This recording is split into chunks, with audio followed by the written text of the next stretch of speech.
Hoy, good morning, Luzon, Visayas at Mindanao. Napahiya, nako, si Harry Roque sa mga kabaro niya sa UP o kung saan man pinanggalingan niya dahil base sa kanyang response, 57 years old na siya at ilang taon na siya, mahigit 3 dekada na siya sa pagiging abogado. And then first time niya raw na makakasuhan. Parang nakakahiya yun Anyway, common naman yan, basic naman yan.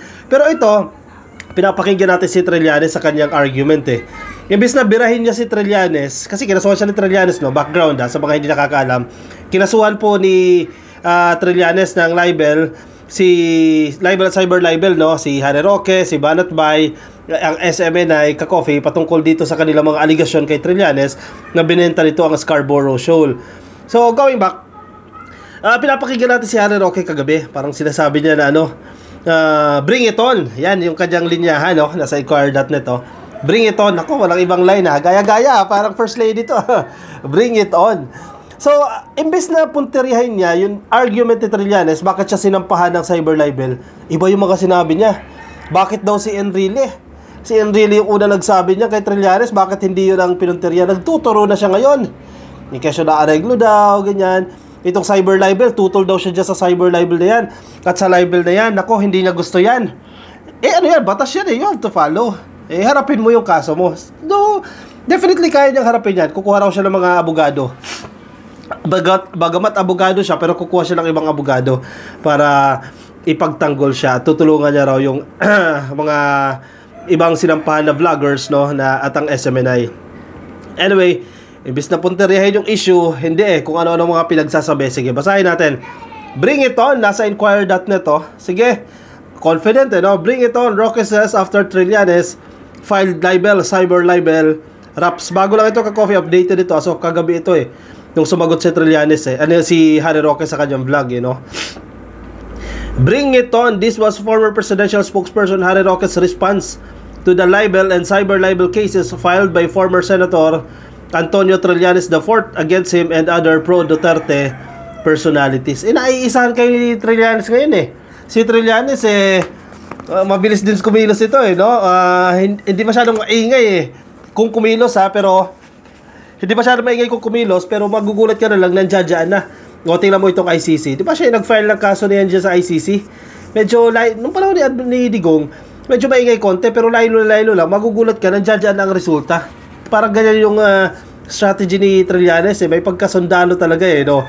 Hindi yung putak ng putak, magugulat ka na lang, nandiyan na. At tulad ng ito, hindi mo naman nabalitaan Usually kasi ibang politiko sasabihin, kung magsasampa kami ng kaso against Juan, against Pedro, magsampa ka muna sa kamo i-announce. Yun ang kaibahan nila kay Trillanes.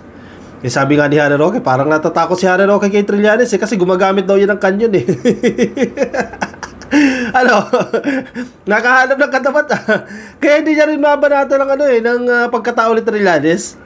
Itong si Harry Roque, ilag din siya kasi baka tirahin siya Ayan, kakasira nyo kay PBBM kinarma kayo ibang tao yung gumaganti para kay PBBM.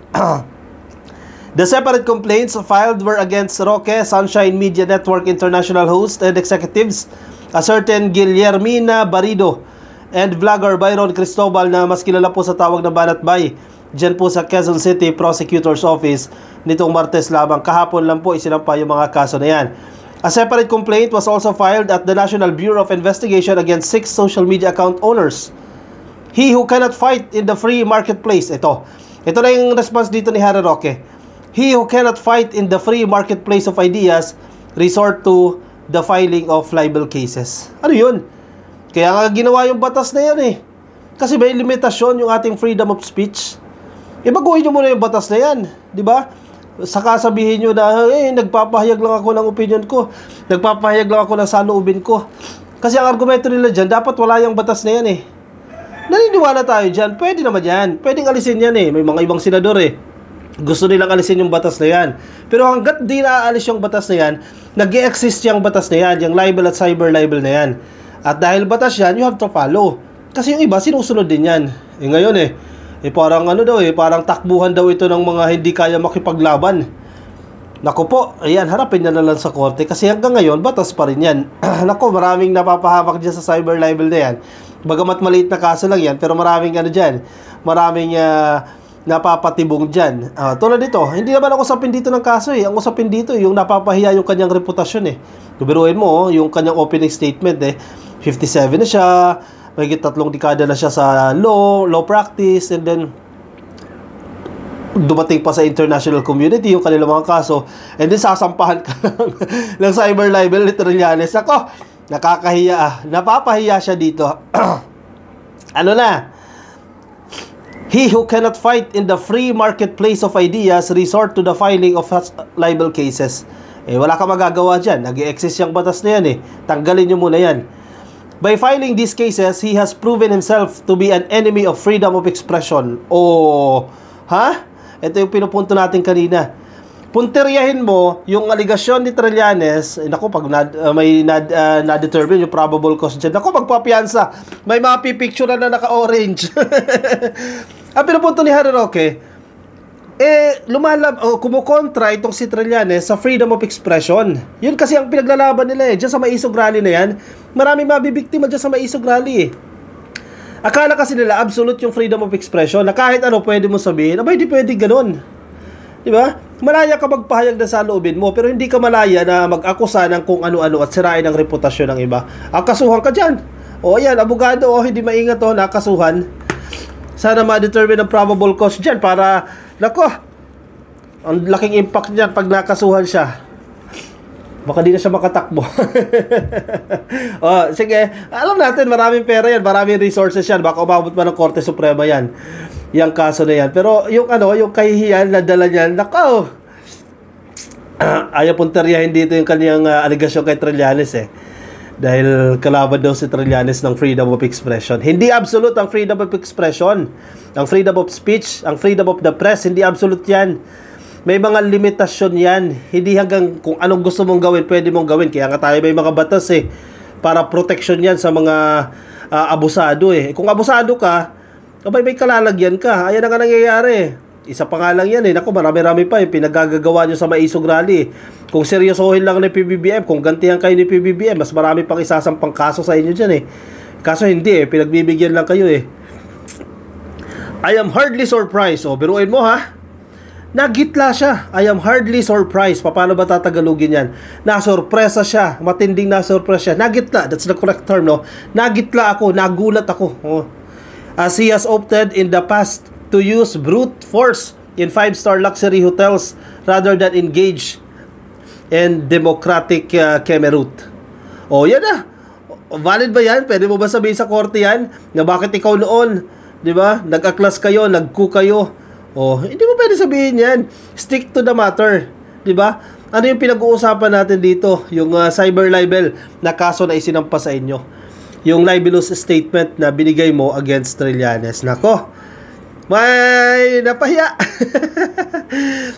I am hardly surprised as he has opted in the past to use brute force in 5-star luxury hotels rather than engage in democratic discourse, he added. Pinagdusahan niya yan. Na-convict naman siya dyan eh. Diba? Nakulong siya dyan eh. Bahala ka ngayon, harapin mo. Sabi nga ni Jingo Estrada, wag mo pakialaman yung kaso ko.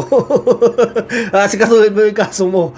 Trillanes filed a complaint against Roque for alleging that he sold and gave away the Scarborough Shoal to China during his back-channel talks in 2012. Sabi niya pa yun naman ang naging resulta ng pabalik-balik ni Trillanes sa China eh. 30 times daw nagpabalik-balik sa China, and after that, yun, nawala sa atin ang Scarborough Shoal. Pinanindigan niya. But Roque clapped back and said, Trillanes says he was defamed when his role as a backdoor negotiator with China resulted in our loss of Scarborough. But this is history. He was designated negotiator by then President Aquino. He undertook many clandestine trips and talks with China authorities. And lo and behold, we lost our physical possession of Scarborough. Sabihin niya sa korte. Ayan, di ba? Kung papakinggan siya, congratulations. Kung hindi, nako, welcome! Nakalagay doon, naka-orange. Yari na.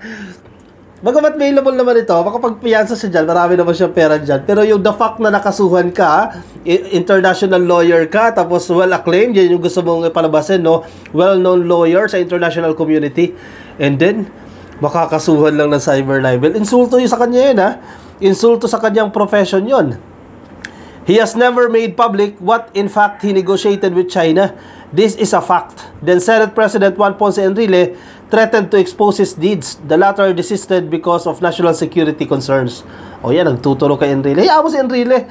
Kung hindi nagsalita si Enrile, swerte ni Trillanes. Pero huwag mo lang balikan ang history. Focus ka doon sa issue. Yung kaso na isinampas sa Trillanes. Roque further stressed that Trillanes, and I quote, seeks to rewrite history in his favor and called the filing of the charges desperate attempts to seek attention for his next electoral campaign, which is clearly doomed. Kayo din naman nakakampanya na kayo, nag-iikot na kayo Pero sabi ni Harry Roque, tinanong siya si Trillanes, malinaw naman tatakbo yan. Ang sabi nga ang tatakbuhan niya pagka mayor ng ng Caloocan Pero hindi Caloocan yan, ako naniniwala hindi Caloocan yan. Sa ingay ni Trillanes ngayon, sa pagiging popular ni Trillanes ngayon, gagamitin niya yung opportunity na yan para tumakbo sa Senado. Ito na yung chance niya ulit para makabalik sa Senado. So hindi sa pagka-mayor ng Caloocan yan, bagamat ang press release niya local position sa ilang interviews niya sa vlogger. Hindi yan Senado yan ka-coffee. Kasi pag sa politics natin, pag una ka nag-declare, abay mababash ka, di ba? Mapupulaan ka. Nako, mahirap-hirap yan. Kaya strategy yan So Senado yan. Sabi niya ni Harry Roque na napapansin niya, gagamitin lang ito para sa pagtakbo. Kayo din naman, nakakampanya kayo dyan. Yung maisog rally ninyo, peace rally, hindi man peace rally yan. Kampanya yan. So tinanong si Harry Roque, tatakbo ka ba sa pagkasenador? Sabi niya, hindi. Hindi raw siya. Pero tatakbo daw sa mabababang kapulungan. Di party list, ang tatakbuhan yan, iboboto mo pa ba siya? Nasa sa iyo yan, ka-coffee, kung iboboto mo siya. Nako, napahiya na kayo ngayon. Sige, banat pa more. Banat pa more kay PBBM. Karma is real. Kung ayaw nyo tatala ng presidente, ibang tao ang bumibira sa inyo ngayon. Masensya na't sinisipon tayo. Ano ang inyong opinion, ang inyong reaction? I-comment dyan sa ating comment section para mabasa rin po ng iba nating mga ka-coffee. Kung kayo ay nasa Facebook, ka-coffee, pasukin na lang po baka di pa po kayo naka-follow sa ating Facebook page, ang ka-coffee.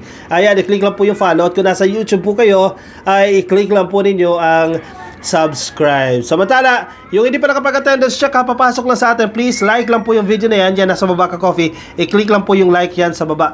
At ako'y magpapaalam na sa inyo. Kita-kits ulit tayo mamaya alas 10 po ng gabi.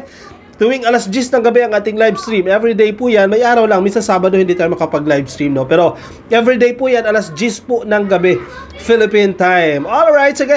Ako yung magpapaalam na ka-coffee. Ingat po kayo Nasaan man po kayong panig ng daigdig. Paalam!